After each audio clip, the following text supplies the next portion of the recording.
On a trip to Sweden last year, I asked a mechanic in Stockholm how their cars survive brutal Nordic winters while engines in other countries die after a few cold seasons. He just smiled and said, "We don't fight the cold, we prepare for it." That answer stuck with me. In Sweden, winter isn't an emergency, it's a system. Today, I'll teach you the October rule and 13 other Swedish winter hacks that could save your car, and maybe your life. Number 1. Cold starts. People think winter damage happens on icy roads. It doesn't. It starts the second you turn the key. Up to 70% of engine wear happens at startup, and cold makes it worse. At 10 degrees Fahrenheit, engine oil can be several times thicker than it is when warm. That means camshafts, bearings, and turbochargers are briefly operating with reduced lubrication. The damage isn't dramatic, it's cumulative. 90 cold mornings in a row add up faster than 10,000 highway miles. In Sweden, drivers don't rev a cold engine and they don't apply heavy throttle. They let oil pressure stabilize, then drive gently until temperatures normalize. Oil protects metal only after it reaches it. Start your car, wait 10 to 20 seconds, drive gently. No heavy throttle until the temp gauge moves. And when temperatures drop, the engine doesn't just suffer from thick oil. It becomes physically harder to turn, which stresses something else next. Number 2. The battery. A dead battery in winter feels unlucky. It isn't. At 0 degrees Fahrenheit, a battery can lose up to half its cranking power. At the exact same time, thick oil makes the engine physically harder to spin. That forces the starter to pull more current than it was designed to on a warm day. Repeat that strain across 80 or 90 winter mornings and you don't just shorten battery life. You stress the starter and alternator too. Those are $400 to $800 repairs. In Sweden, drivers test batteries before winter, not after the first no start. Because the battery isn't the real victim, it's the warning sign. And even when the engine finally fires, cold metal is still expanding. And that sets up the next failure point.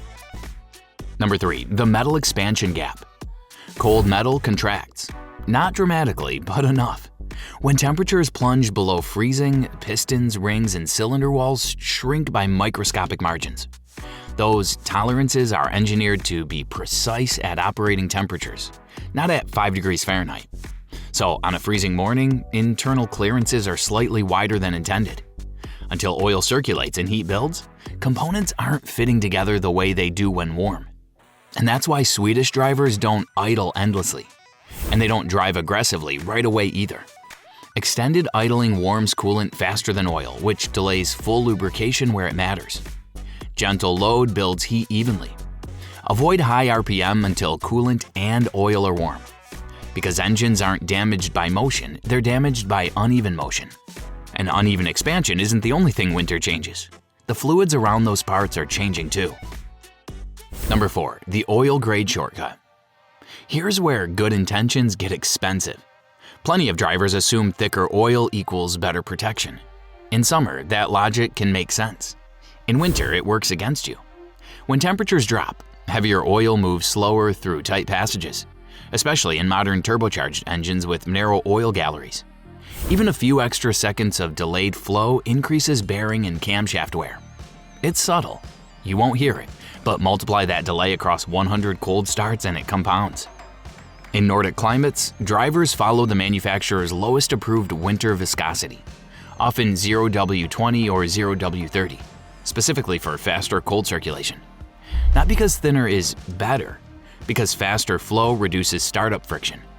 And oil isn't the only fluid winter quietly thickens overnight. Number 5. The half-tank discipline.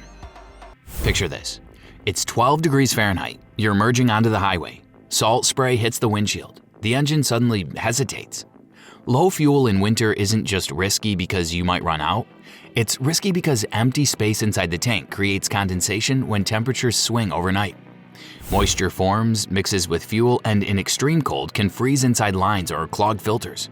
Clearing a frozen fuel system isn't cheap. $700 to $1,200 if pumps or injectors are involved.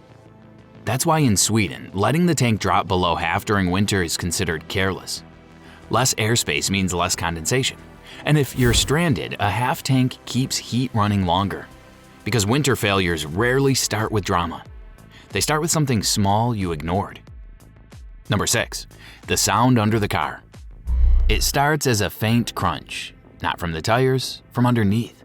That's salt and sand blasting your undercarriage at highway speeds. Road brine doesn't just stain the paint. It creeps into brake lines, suspension mounts, subframe seams. Once corrosion begins inside a seam, it spreads quietly. A rusted brake line can cost $1,000. A compromised subframe can total an older vehicle. In Sweden, undercarriage rinsing isn't cosmetic, it's structural maintenance. During peak winter, it happens every 1 to 2 weeks, even if the car looks clean. Because salt doesn't need to be visible to be active, and once corrosion takes hold, it doesn't reverse. But while salt eats from below, something softer or more fragile is freezing shut above. Number 7. The frozen door lesson. You pull the handle, it doesn't move. Moisture seeps into rubber door seals during the day. Overnight, temperatures drop and that moisture bonds rubber to metal. Forcing it open can tear weather stripping, and replacing a single door seal can run $200 to $500. Worse, damaged seals allow water intrusion, which leads to interior corrosion and electrical gremlins later. In Nordic winters, drivers treat rubber before the first freeze. Silicone-based protectant keeps seals flexible and water-resistant. Locks on older key entry cars are lubricated before temperatures plunge.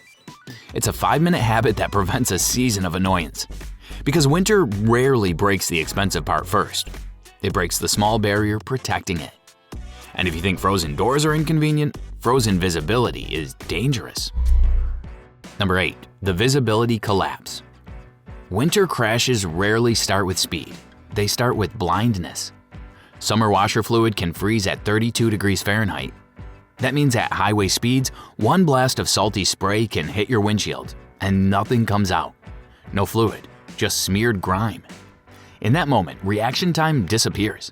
Fender benders turn into $1,500 insurance claims fast.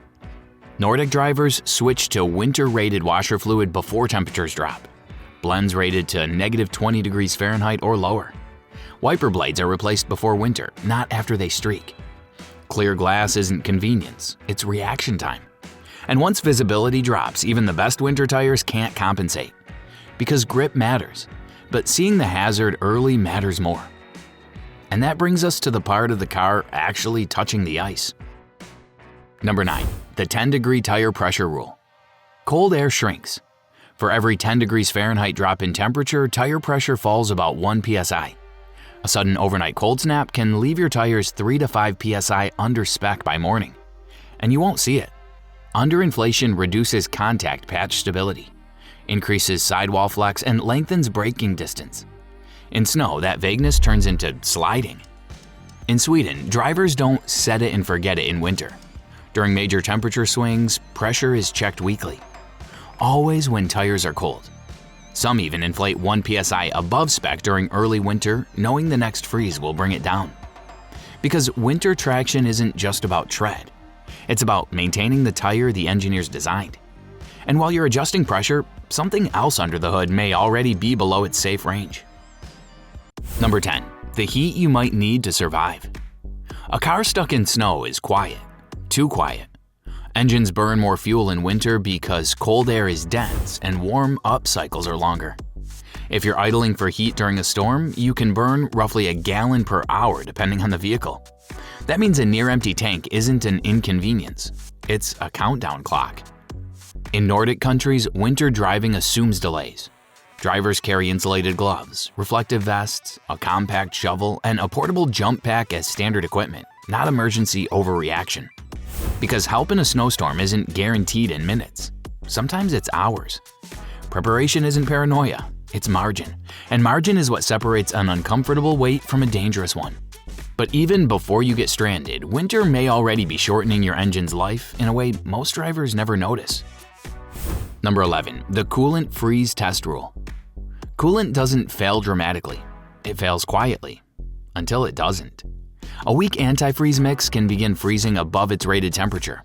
When coolant freezes, it expands. That expansion can split a hose or crack a radiator seam before you ever see steam. Repairs run $800 to several thousand depending on what gives first. The Nordic habit isn't guessing, it's testing. Before winter, drivers use a simple $10 coolant tester to verify freeze protection, usually targeting at least negative 30 degrees Fahrenheit coverage. If the mix is off, it's corrected before temperatures plunge. Because it looks fine isn't protection. Verified freeze rating is. And if fluids are protected, the next silent damage source isn't freezing. It's moisture building inside the engine itself. Number 12, the short trip accumulation trap. 5-minute drives feel harmless. They're not, especially in winter. When outside temperatures are low, engines take significantly longer to reach full operating temperature. On short trips, oil may warm, but internal moisture doesn't fully evaporate. Condensation builds inside the crankcase, mixing with fuel residue and forming sludge over time. That sludge thickens oil passages and accelerates wear, especially in modern turbocharged engines with tighter tolerances. The Nordic workaround isn't complicated. Errands are combined. Cars are driven long enough, periodically, to reach full temperature and stay there. Because engines are designed to operate hot. Repeated cold short cycles age them faster than steady highway miles ever will. And if winter driving is extended properly, there's one final habit that makes everything else actually work. Number 13, the traction weight trick. Rear-wheel drive in snow feels unpredictable, because it is. Cold pavement reduces grip. Add packed snow, and traction becomes limited by weight distribution. In lighter vehicles, especially rear-wheel drive trucks or sedans, the rear axle can become too light under acceleration, causing spin instead of forward motion. In Nordic regions, drivers add controlled ballast over the driven axle, typically sandbags or weight secured in the trunk or bed. Not random junk, not loose objects. Balanced weight placed directly above or slightly forward of the axle. It's simple physics. More downward force increases available traction. Not enough to defy ice, but enough to improve control. Because in winter, grip isn't about horsepower. It's about managing the force already available. And there's one final habit that ties all of this together, and it isn't mechanical. Number 14, the October rule. Winter doesn't surprise Sweden. It arrives on schedule. Batteries are tested in October. Winter tires go on before the first freeze. Coolant is verified before temperatures crash. Rubber seals are treated before they bond shut. Nothing waits for the first failure. Because reaction is expensive. Preparation is controlled. The real Nordic advantage isn't a secret product. It's timing. Maintenance done early costs less, stresses parts less, and avoids the emergency repair premium that hits once snow falls. It's not dramatic, it's disciplined. And discipline is why 15-year-old Volvos still survive brutal winters without drama. Not because they're invincible, because their owners refuse to gamble with cold. And that's the difference between surviving winter and quietly mastering it. None of these habits feel dramatic on their own. Letting oil settle, testing coolant, checking tire pressure, rinsing salt. Individually, they look small, but winter damage isn't explosive, it's cumulative. One aggressive cold start, one underinflated week, one season of salt sitting in seams. None of them destroy a car immediately. Together, across 5 winters, they determine whether it's tight at 200,000 miles or rattling at 120,000. In Nordic climates, drivers assume winter is a multiplier. Every weakness is amplified, so every margin is protected. Because you're not maintaining for today, you're maintaining for the 5th winter from now. And once you understand that, winter stops being something you endure. It becomes something you manage.